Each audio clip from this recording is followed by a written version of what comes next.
மனுஷன் வேக வேகமா தன்னுடைய கார்ல ஏறி உட்காந்து ஒரு லொகேஷனை போட்டு ஜிபிஎஸ் போட்டு அது டேஷ்போர்ட்ல வச்சுட்டு வேகமா தன்னுடைய காரை ஓட்ட ஆரம்பிச்சுட்டே இருந்தார்.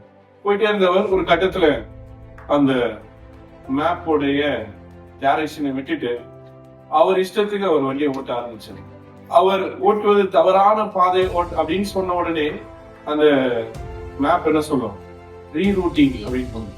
அதுக்கப்புறம் சொல்லும் நம்ம போற டைரக்ஷன் தப்பு, ரீரூட் அப்படின்னு சொல்லிக்கிட்டே இதாக அந்த ஆள் பண்ணிக்கிட்டே இருக்கிறப்ப தப்பான வழியில போயிட்டு இருக்காரு. ஆனா அவர் போய் சேர வேண்டிய டெஸ்டினேஷன் ஒண்ணு, அதுக்கு அந்த மேப் சொல்ற ரூட் ஒண்ணு, ஆனா அவர் போற வழி வேற, எல்லாமே தவறா போய் கடைசியில ஒரு டெட்ல வந்து நிற்கிறார்.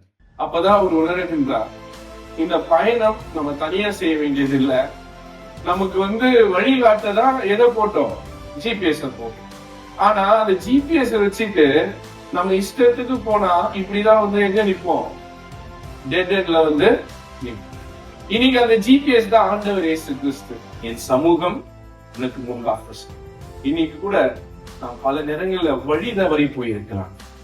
ஆண்டவரே இந்த ரூட்டை நான் பாத்துக்கிறேன், எனக்கு ஜிபிஎஸ் எல்லாம் தேவையில்ல, நீ பேக் சீட் எடுத்துக்கோ, நீ எனக்கு ட்ராக் பண்ணி எனக்கு வழியெல்லாம் சொல்ல வேண்டாம், நான் என் மூளையில சாதிச்சுக்கிறேன் அப்படின்னு சொல்லி தவறான முடிவுகளை எடுத்து இன்னைக்கு டெட் எண்ட்ல நிப்பீங்கன்னா ஒன்னும் பிரச்சனை இல்ல. ஆண்டவர் சொல்றாரு, என் சமூகம் உனக்கு வாங்க. இன்னைக்கு முழுமையாக நம்ம ஆண்டவரிடத்துல அர்ப்பணம் செய்யும்.